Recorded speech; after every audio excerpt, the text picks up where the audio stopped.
Andrew Tate reveals what happened with BBC. Andrew Tate discusses his experience with the BBC and exposes their biased and dishonest practices.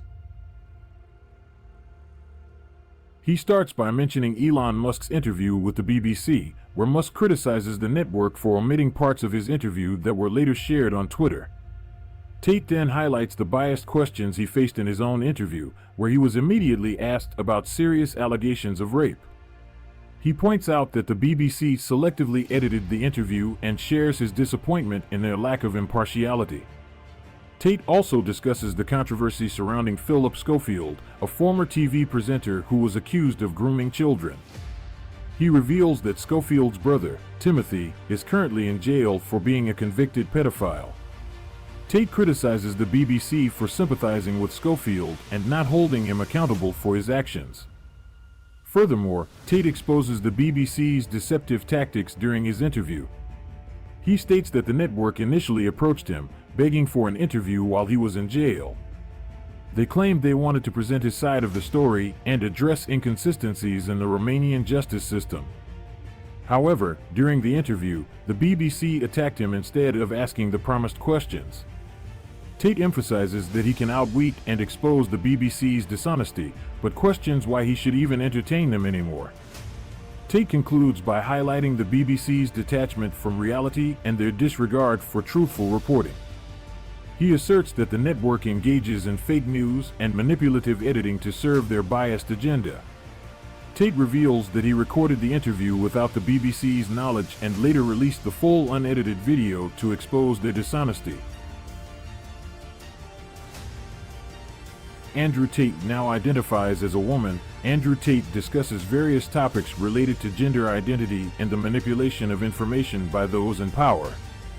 Tate starts by mentioning how he jokingly changed his Twitter profile to identify as a woman and received backlash. He argues that there is a sinister undertone to the push for gender ideology and that it involves attacking people's senses and manipulating language to control what they think.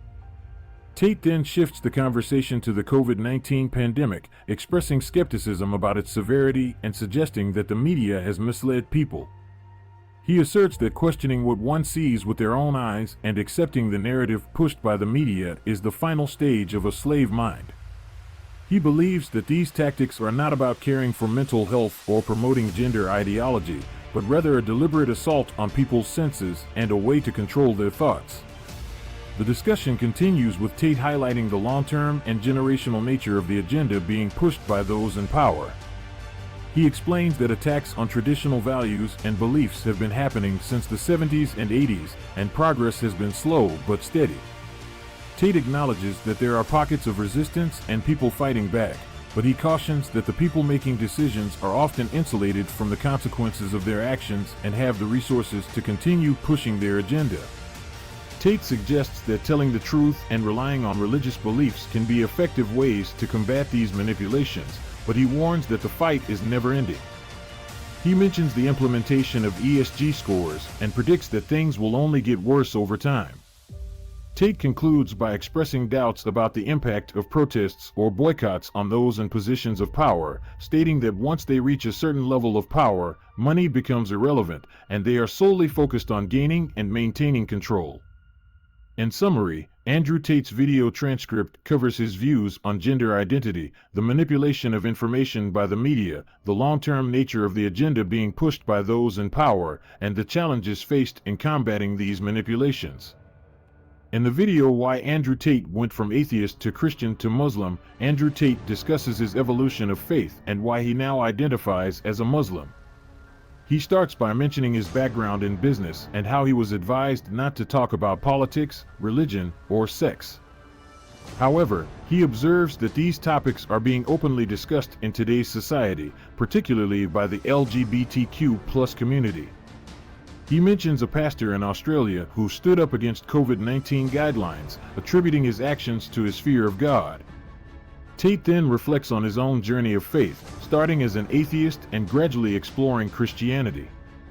He explains that he came to believe in the existence of God due to the presence of evil in the world and the need for an equal and opposite force. He emphasizes that God should be viewed as a concept rather than a man in the sky. Later, Tate discusses his respect for Islam and its intolerance, which he believes is necessary for a religion to have rules and boundaries.